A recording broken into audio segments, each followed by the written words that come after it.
কার্বি আংলং জেলার সাম্প্রতিক ঘটনাকে দুর্ভাগ্যজনক বলে মন্তব্য করলেন কংগ্রেস নেতা প্রদ্যুৎ বরদলৈ। হিংসার পথ দলের কাছে গ্রহণযোগ্য নয় বলে জানালেও মুখ্যমন্ত্রী হিমন্ত বিশ্ব শর্মার বিরুদ্ধে বিস্ফোরক অভিযোগ তুলেছেন তিনি। এইটো এটা দুৰ্ভাগ্যজনক, কাৰণ হিংসাৰ আশ্ৰয় লোৱাটো আমি নিবিচাৰোঁ। কিন্তু এটা কথা ঠিক যে এয়া এনেকৈ ধৰণে জনবিস্ফোৰণ এই হিমন্ত বিশ্ব শৰ্মাৰ চৰকাৰৰ বিৰুদ্ধে অৱধাৰিত যেনেই লাগিছে, কাৰণ মানুহৰ মাজত মানুহৰ বুকুত উমি উমি জুই জ্বলিবলৈ আৰম্ভ কৰিছে। भाई गैस फाटा पूरा, अभी पूरा जल जाएगा, खेड़नी पूरा जल जाएगा आज, ऐसा लग रहा है।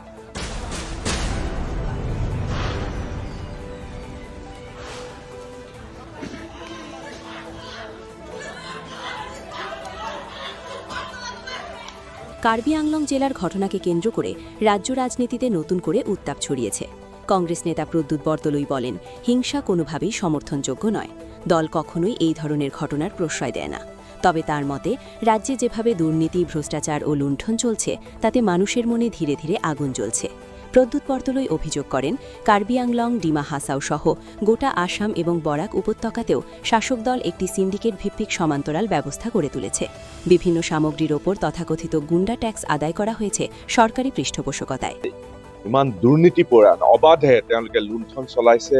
কাৰ্বি আংলং, ডিমা হাছাও, অসমৰ চাৰিওফালে, আনকি বৰাক উপত্যকাটো চাৰিওফালে যিটো চিণ্ডিকেটৰ এটা সমান্তৰাল অৰ্থ ব্যৱস্থা তেওঁলোকে গঢ়ি তুলিছে। চাৰিওফালে ক'ৰবাত বাৰ্মিজ চুপাৰী, ক'ৰবাত বাৰ্মিজ চিগাৰেট, ক'ৰবাত ড্ৰাগছ, ক'ৰবাত কয়লা, ক'ৰবাত শিল, বালি, বিভিন্ন ধৰণৰ সা সামগ্ৰীৰ ওপৰত গুণ্ডা টেক্স, আৰু এইবিলাক সব চৰকাৰী পৃষ্ঠপোষকতাত হৈছে। তিনি আরও বলেন, কার্বি আংলং জেলার ক্ষমতাসীন নেতা তুলিরাম রাংহাং মুখ্যমন্ত্রী ডক্টর হিমন্ত বিশ্ব শর্মার ঘনিষ্ঠ বলেই পরিচিত। আর এই ঘনিষ্ঠ মহলই দুর্নীতি ও ভ্রষ্টাচারে সরাসরি জড়িত বলে অভিযোগ কংগ্রেস নেতার। প্রদ্যুৎ বরদলৈয়ের দাবি, কার্বি আংলংয়ের সাম্প্রতিক জনবিস্ফোরণে কংগ্রেস কোনোভাবেই সমর্থন না জানালেও এই ঘটনার মাধ্যমে সাধারণ মানুষের দীর্ঘদিনের ক্ষোভ, যন্ত্রণা ও বেদনা স্পষ্টভাবে ফুটে উঠেছে। আৰু এইবিলাকে বিশেষকৈ এতিয়া কাৰ্বি আংলঙৰ কথা তেওঁলোকে তুলিৰাম ৰংহাং নামৰ যিজন ব্যক্তি, সকলোৱে জানে যে তেওঁ হিমন্ত বিশ্ব শৰ্মাৰ হাতঘৰৰ মানুহ, একেবাৰে ড্ৰয়িং ৰুমত, বেডৰুমত থকা মানুহ তেওঁ, আৰু আশে পাশে সদায় হিমন্ত বিশ্ব শৰ্মাৰ আশে পাশে থাকে। কিন্তু এইসকল ব্যক্তি হ'ল দুৰ্নীতি আৰু দুৰাচাৰ আৰু অপশাসনৰ একোজন প্ৰতিভূ।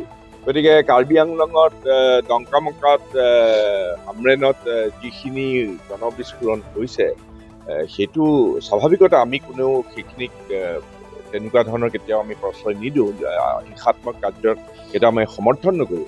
কিন্তু যিটো দেখা গৈছে, মানুহৰ এইবিলাক হ'ল একোটা ৱাৰ্ণিং, কাৰণ এনেধৰণে দুৰ্নীতি মানুহে সদায় সহ্য কৰি নাথাকে। এটা কথা ঠিক যে এইটো স্পষ্ট যে মানুহৰ ক্ষোভ, বেদনা, মানুহৰ মানুহৰ ওপৰত যিখিনি অত্যাচাৰ হৈছে, বিশেষকৈ আমাৰ সম্পদবিলাক লুণ্ঠন কৰিছে অবাধে তেওঁলোকে, সেইবিলাক কথাটো আৰু সাধাৰণ মানুহে কেতিয়াও চকু মুদি কেতিয়াও সহ্য কৰি নাথাকে।